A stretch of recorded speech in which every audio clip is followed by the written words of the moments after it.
Can hydraulic fracturing cause earthquakes? Hydraulic fracturing almost always causes at least a tiny quake because you are, after all, breaking rocks underground.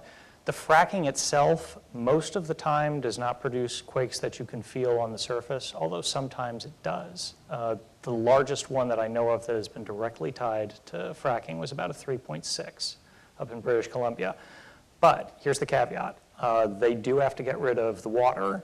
They usually do it by a deep injection disposal well, which until recently was considered the environmentally friendly way to go about it.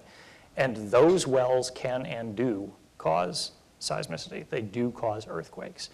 And we have a lot of them around the state, a lot of those wells.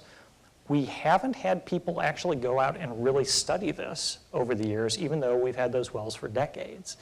And I'm still kind of flabbergasted that some grad student or the USGS hasn't done this at some point, but we do have a lot of them. We're the perfect laboratory for it.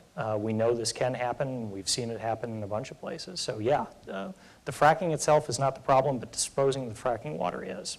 Abrahm Lustgarten, you want to add to that? I was going to chime in quickly that one area, one discipline where they are looking at this locally is when it comes to geothermal energy, and particularly up in Sonoma. And so Lawrence Berkeley Labs has a huge staff that's devoted to that. And you can go to the U.S. Geological Survey website and look at recent seismic activity in the Bay Area, and you'll see constantly, a little fireworks display up around Sonoma. That's induced seismicity, and they're actively measuring with the Department of Energy.